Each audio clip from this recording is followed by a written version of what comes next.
तक आपने ये जरूर सुन लिया होगा कि रुपए की वैल्यू प्रतिदिन गिरती चली जा रही है और हमारा देश गरीब होता जा रहा है। लेकिन क्या रुपए की वैल्यू गिरने और डॉलर की वैल्यू बढ़ने से किसी देश की अमीरी और गरीबी का पता चलता है? आइए इस 3 मिनट की वीडियो में हम लोग को समझते हैं। पहले ये सब समझने से पहले हमें ये समझना होगा कि आखिर डॉलर क्या होता है। जैसे इंडिया में हमें कोई सामान लेना है, मोबाइल फोन लेना है, तो हम लोग दुकान वाले को रुपीज देते हैं, यानी करेंसी नोट देते हैं। उसी तरीके से इंटरनेशनल मार्केट में हमें कुछ भी लेना होता है, उसके लिए हमें डॉलर पे करना होता है। डॉलर अमेरिका के फेडरल बैंक द्वारा प्रिंट किया जाता है। जैसे हम लोग अपने घर को चलाने के लिए रुपी कमाते हैं और जो चीज हमारे घर में अवेलेबल नहीं होती है वो हम लोग बाहर से जाकर रुपी देते हैं और खरीद के अपने घर में लाते हैं। उसी तरीके से भारत हमारा एक घर है और भारत में जो चीजें नहीं है जैसे क्रूड ऑयल, वो खरीदने के लिए हमें डॉलर चाहिए होता है और वो हम लोग डॉलर कमाते हैं और पैसे देकर वहाँ से खरीदते हैं। और यहीं से शुरू होती है करेंसी का गिरना और उठना। मान लीजिए कि आज से $1 की कीमत ₹1 के बराबर होगी तो क्या बदलेगा? सबसे पहले तो आईफोन सस्ते हो जाएंगे, फॉरेन में ट्रेवल, फॉरेन में study, machine, petrol, diesel, electronic सामान सभी चीजें सस्ती हो जाएंगी। सस्ती कैसे हो जाएगी? एक एग्जांपल के थ्रू समझाता हूँ। एक आईफोन की कीमत मान लीजिए 96,000 रुपया है इंडिया में और करेंसी रेट का जो एक्सचेंज रेट है वो 96 रुपीज = 1 है, यानी $1 में 96 रुपए, यानी आईफोन आज से 9,600 रुपए में मिलने लगेंगे। और ये सेम चीज सारी वस्तुओं पे अप्लाई होगी, यानी ये सारी चीजें सस्ती हो जाएंगी। दुनिया की चीजें तो हमारे लिए सस्ती हो जाएंगी लेकिन हमारी चीजें दुनिया के लिए महंगी हो जाएंगी। इंडिया जो है आईटी सर्विसेज, फार्मा और टेक्सटाइल चीजें एक्सपोर्ट करता है और ये चीजें विदेशों में महंगी हो जाएगी। एक एग्जांपल समझिए, 2 सॉफ्टवेयर इंजीनियर से, एक इंडियन है एक अमेरिकन है। यदि कोई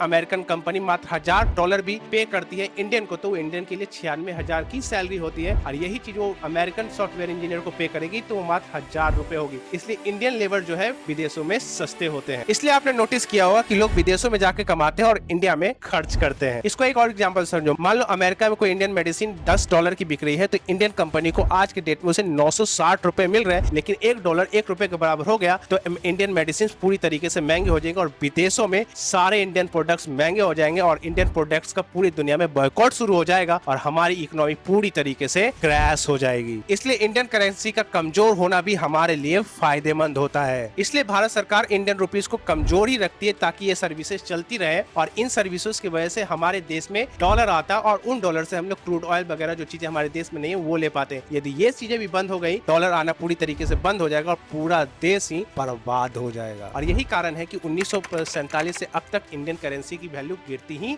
जा रही है। अब आपके मन में प्रश्न आ रहा होगा कि जब रुपए की वैल्यू गिरे रहने से ही हमारे देश को फायदा होता है तो आखिर इतना हंगामा क्यों रहता है कि रुपए की वैल्यू गिर गई, रुपए की वैल्यू हो गई। लेकिन ये पूरी तरीके से सही भी नहीं है। एक एग्जांपल समझिए, फाइनेंशियल ईयर 2025 में इंडिया ने लगभग $825 बिलियन एक्सपोर्ट किए हैं। एक्सपोर्ट मतलब इंडिया से बाहर चीजें बेचे हैं और इंडिया में लगभग $914 बिलियन इंपोर्ट किए हैं, यानी बेचे कम है खरीदे हैं ज्यादा। $94 बिलियन का फर्क है और यही फर्क जो है महंगाई को बढ़ाता है, यानी विदेश की चीज जो इंडिया $94 बिलियन आई है वो महंगी आई है, इसी कारण से महंगाई बढ़ती चली जाती है। अब ये जो $94 बिलियन का डेफिसिट में जो इंडियन सरकार है वो क्या करती है, अपने फॉरेन रिजर्व यानी जो डॉलर इकट्ठा करी रखी है वो चीजों को खरीदने में खर्च करती है, जिससे देश में महंगाई बढ़ती है। तो आखिर इसका सॉल्यूशन क्या है? इसका सॉल्यूशन ये है कि हमारे देश को मैन्युफैक्चरिंग पे काम करना होगा, इंडस्ट्री लगानी होगी, नए नए चीजों में इनोवेशन करने होंगे ताकि उन चीजों को हम लोग विदेशों में बेच पाए और हमारा जो ये जो अंतर है वो काफी कम हो पाए। इसी वजह से हमारे इंडियन करेंसी और उसकी वैल्यू ज्यादा होगी और जब तक ये नहीं होता है, जब तक हम लोग को रुपए की वैल्यू कम रखने में ही फायदा होगा। यही सेम चीज 1980 के दशक में चाइना ने की थी,